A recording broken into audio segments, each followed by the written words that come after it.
Hello there, people of YouTube land. Once again, it is I, the Zombie Messiah, back after a few weeks hiatus because I had all sorts of stuff going on. But anyway, hey, I am back with my own words on the latest controversy, EA and the war on loot boxes.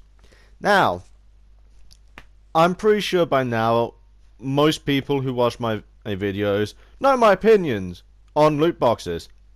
And in case you don't, I fucking hate them. Like, seriously. Halo 5 really gave me a bad first impression. Since then, it's just gone downhill for me. So, I'm glad that we have a lot of what's happening now in regards to microtransactions and loot boxes. In case you've been living under a rock or have been off the internet for the past week or so, Star Wars Battlefront 2 has come out, and it has pretty much been confirmed at this point by everyone who has played it that the game is pay to win. It takes you about, well, before DICE did some price altering for heroes, it would take you a full working week just to unlock Darth Vader. Now, I've got it, and I started playing after the after the price alteration, so I only managed to get him in a day. But still, that is fucking terrible.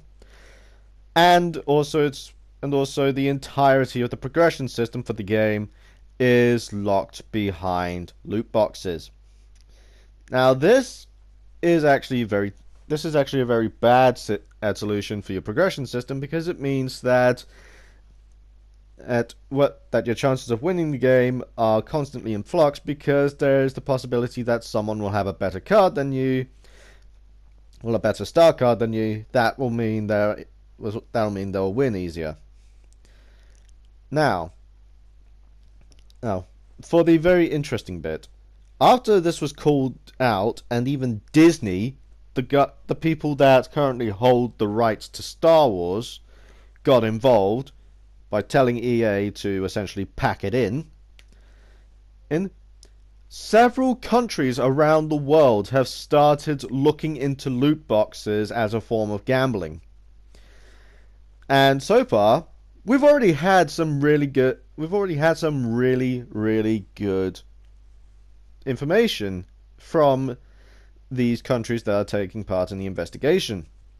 First off, we had Belgium, who had their gaming commission look at loot boxes before determining that they are indeed gambling, and they want to try and put either a restriction or a ban throughout Europe, because obviously these microtransactions are a form of gambling that can also be sold to kids, which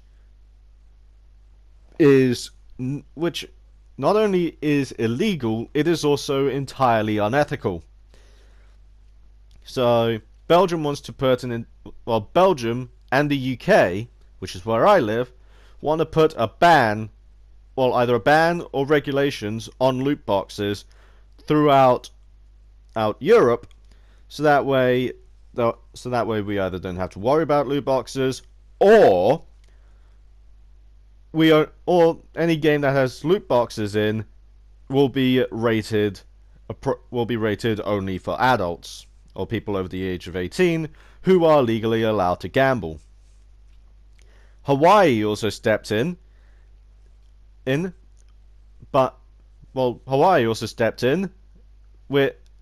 you can find the video online. But I have to say, if this video somehow gets to Chris Lee from the state of Hawaii, the guy who actually made the statement, kudos to you for using the phrase, "it's a trap." I fucking love that. You are my new favorite person. So even Australia and France are starting to get in on the investigation, which, as you can imagine, is starting to put the pressure down on publishers such as EA and Activision. Now, before anyone says down in the comments below, but But what about cosmetic-only loot boxes? What about those? The publishers and the developers need to make their money back. Well, EA already blew that out the water by saying that the removal of microtransactions from Battlefront 2. Oh yeah, they removed the microtransactions from Battlefront 2 at the moment. Will not affect any earnings that they make. Essentially making the entire point of loot boxes and microtransactions entirely pointless and only put in there for the sake of greed. The problem isn't game development becoming too expensive. The problem is publishers throwing in so much other crap that is not needed that it drives up the cost, and they also want to make sure that they have enough money to fill their wallets, even though their wallets are practically fit to bursting at this point. Otherwise you wouldn't be working in the profession of making video games if you cannot even afford to make video games. That is how it works.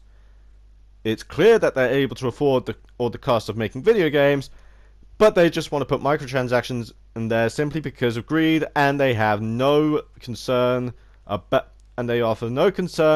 people who may be victims of this, such as people that have addictive personalities or people that are under the legal age to gamble.